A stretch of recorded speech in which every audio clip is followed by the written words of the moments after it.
Welcome back everybody to Forza Horizon 4, and today we're going to be doing another seasonal championship. This one is called Scrambled Megs, and basically we're going to be in Renault Meganes. Not particularly the most fruitful of cars in terms of how many we've got. There's only 3 to choose from, but generally I do rather like Renault's hot hatchback output, so hoping that these are going to be fun to drive. And we're getting there in no time at all in the Riser Tachyon speed. Although it's unlikely to be my continuing car to drive to seasonal championships, given what we're going to be getting in the next update. But I'll talk about that some more in a minute. But let's see what races we're going to be in and what cars we can choose from.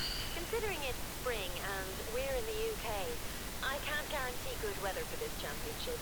What I can guarantee is that it'll be fun come rain or shine. So we've got the 2018 Renault Megane RS, which has a healthy 275 horsepower. Then the 2010 Renault Megane RS 250, which has 250 horsepower. Doesn't weigh all that much less than the newer version, despite that having more power and more torque. So, as you can imagine, the newer one is actually a bit quicker. And then the rather fantastic 2008 Renault Megane R26R, which has the least power out of the lot, but also weighs significantly less than all of them, or both of them. And yeah, handling and braking wise is pretty much the same as the new one, but the braking is a little bit less, and the acceleration is actually more because of how little it weighs. So we're going to get in the 2010 Renault Megane RS 250 first, because it's my least favourite out of the 3, but it's still a really rather good hot hatchback, so let's see what it can do. So yeah, 250 horsepower in a hot hatchback, really rather good for a 2010 car, but obviously we can get far more than that nowadays. But still, good for 11 years ago. So let's see how it deals here. Not the highest revving engines either, which again is another reason I'm not particularly fond of this. It's also the looks really that I'm not a massive fan of. I think the front looks fine, but the rear is a little bit too bulbous for me, as far as I'm concerned. Much prefer the look of the older Megane or the newer Megane over this one. But it's still plenty quick enough. It certainly had far more power than plenty of other hot hatchbacks from the time. But yeah, the reason I was saying I'm not going to be in that Riser Tachyon speed much longer, given that's what I've been using a lot lately to drive to these seasonal championships, is because of 2 new vehicles that are coming in the next update. We're getting another Emery Special Porsche, which looks really rather nice. There's a lot of power in it as well, more so than the other Emery Specials that we've had before. And then we're also getting the original Pontiac Firebird from 1968, which has been a long time coming, quite frankly, because I did a video of my top 10 cars to return for Forza Motorsport 4 a while ago, and that was one of them. And yeah, so I'm really glad that it's finally coming back to the Forza series after such a long time, and we can fully see the car in Forza Vista. So that is definitely going to get a review, and it's definitely going to be one of my favourite cars to drive on this game, because it's an awesome car, and it's probably my favourite version of the Firebird. Even though, you know, it's not the most powerful, it's not the most outlandish in terms of how it looks, but I just like its simple visual style, and it's simple, you know, big engine, rear wheel drive, 4-speed manual gearbox, and not much else. It's just a really rather bare to the bone muscle car, and I really like that about it. So yeah, really looking forward to that. Unfortunately it's not out until I think the last season of the update, which is a bit of a shame, but be well worth waiting for. We're currently in second to a fellow 2010 Megane, and we're actually dominating the top 3 at the moment, which is a surprise. I know we're a little bit lighter than the newer one, but we do have less power and less torque than that newer version.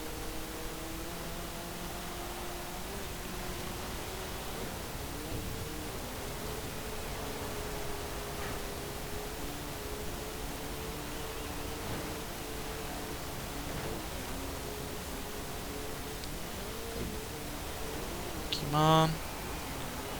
Seems to be over the inside corner this time.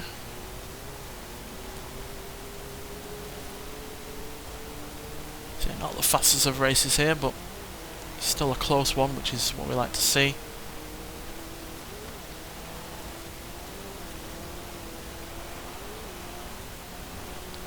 Yeah, principally chose this first time round because it is, like I said, my least favourite of the three we get to choose from. And I'd much rather have two in a row that I really like driving. So, yeah, there we go. But even though it's not my favourite of the three to choose from, it is still giving us a solid first place position, giving us the 20 points to start this championship off with, meaning that, yeah, we've got a good start for the next two races. So, yeah, let's get on to that second race. So yeah, I just realised with that race we're all in the same car, so that's why I saw so many in the in this vehicle in behind me. But yeah, let's get on to the 08 Megane R26R. It's got lots of you know, handling and braking because it's a more of a track version of the Megane. It's got a roll cage. It's got very light materials that are put into the body and glass that is replaced by plastic and the like, so that's why it weighs only 2,712 pounds. But because it is a 13-year-old vehicle, it's only got 227 horsepower and 228 pound-feet of torque, which is still really rather good given how light it is. But yeah, certainly the least powerful car here, but probably the best handling car as well. But that all depends whether or not we're going to be dealing with off-road conditions. On a track, this would make mincemeat of the other two, but here, raining, maybe on off-road surfaces, I have no idea. So let's see what this race is going to throw at us. So it's now more of a mix of the three vehicles now by the looks of things. Yeah, I can see a more modern one up front.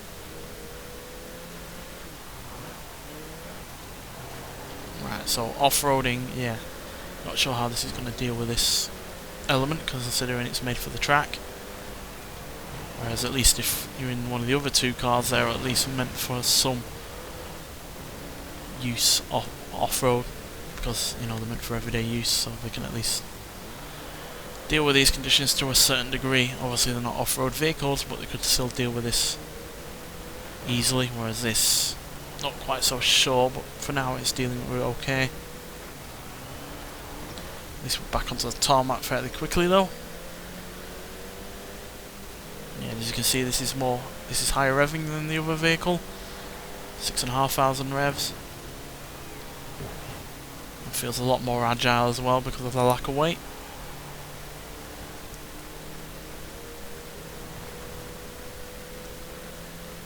This is again one of my favourite cars that have been added via the festival playlist. Back when we got a load of Renaults in the space of only a month. Which was a really rather good month, to be honest, because we got plenty of cars that we've never had on a Forza game before, this one included.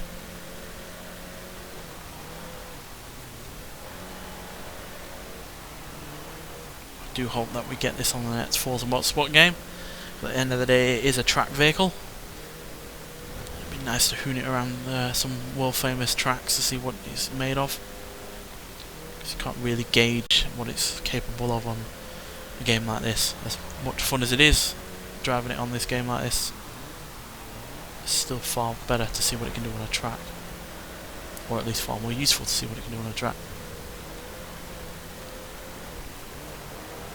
Right, so it's the old and the new up front. Cars that are separated by 10 whole years.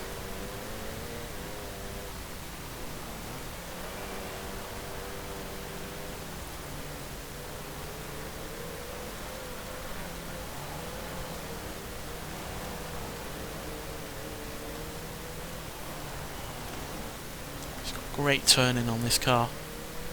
So much more agile than the previous vehicle that we used.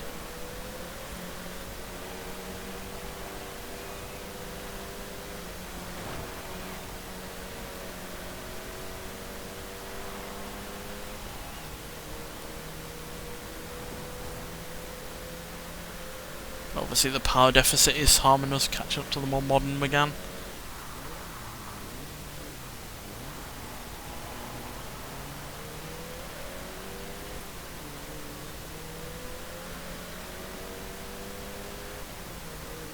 Come on.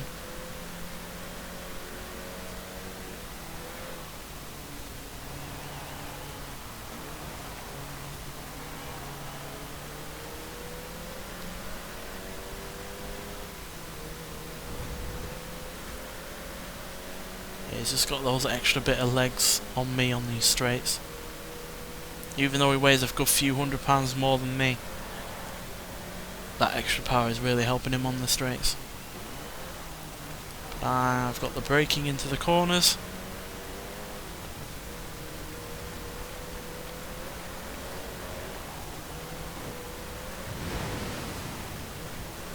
Although he's probably going to have that ride height to deal with any of these off-road conditions.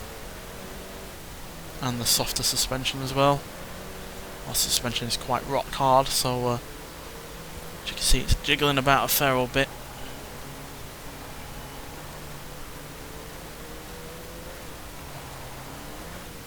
As soon as we get onto the tarmac,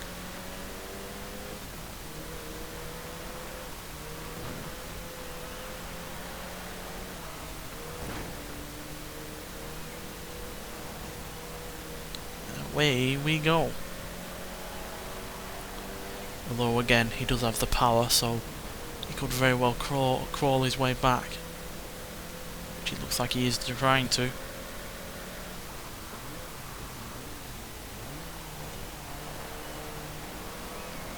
It's right on my backside.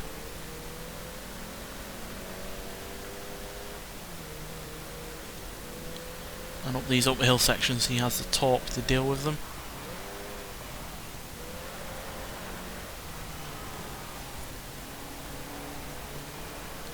Oh dear, we're going to get past. He's closing a gap.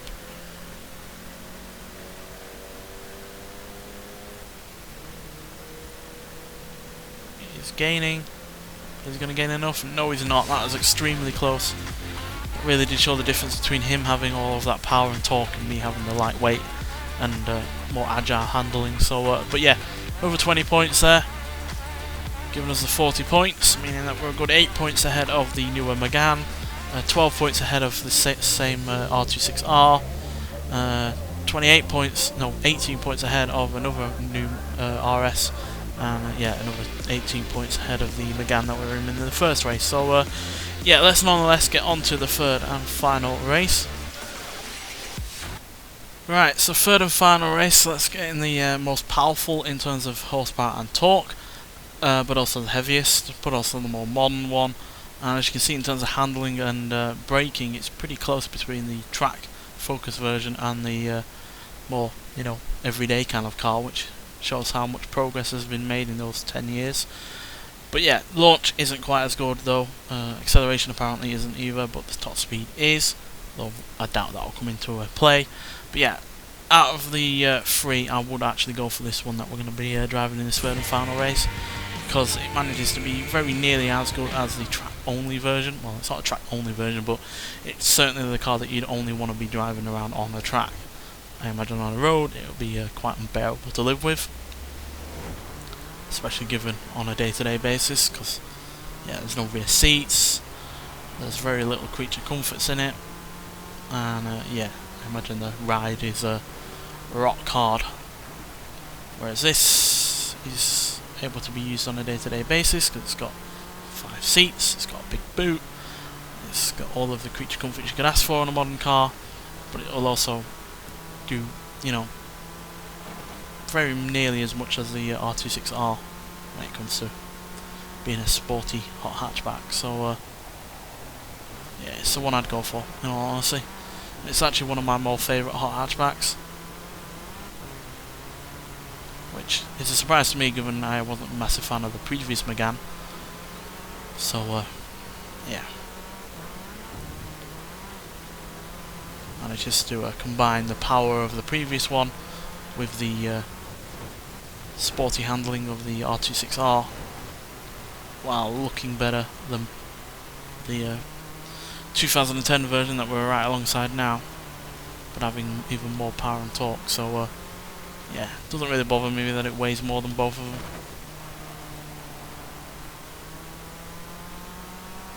To be honest, it's not actually that much more than the 2010 Megane, especially when you consider how much bigger it is, the fact it's got 5 doors, and the fact it's obviously going to have more safety equipment and equipment in general, which is bound to make it heavier. And yet it's only about £100 heavier, which Shows how much thought Renault have really put into this car. As you can see, it's given us our a really rather immediate lead, unlike the previous two as well, so can't be that bad. And as you can see, it revs up to about the same as the RT6R as well, so it's no less sporty on that front.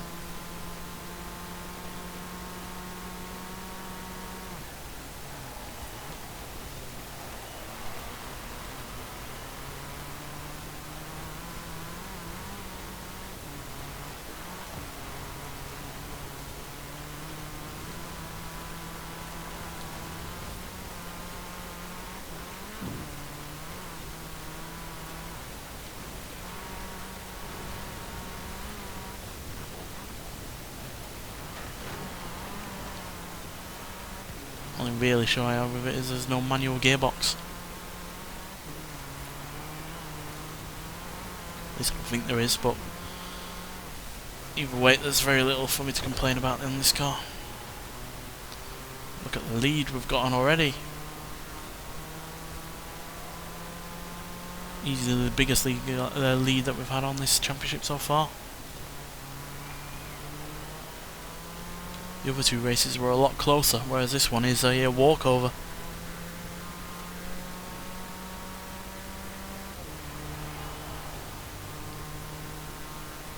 You cannot deal with the absolute power of this thing.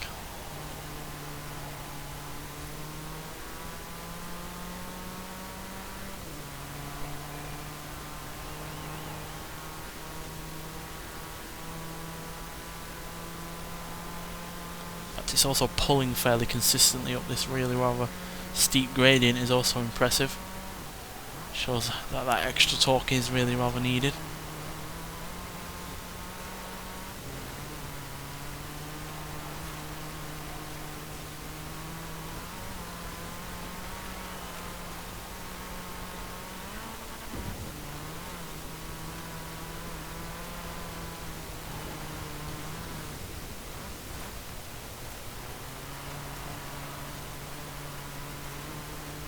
And despite all of that power going through those front wheels, there really isn't much, if any, understeer to deal with.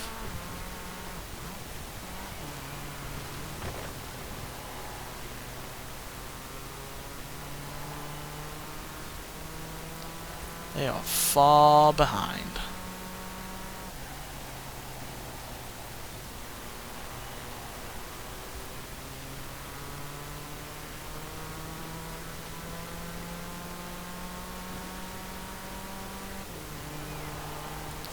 Well, surprise, surprise, you combine the best bits of a track car and the power of a normal hot hatchback, and what do you get?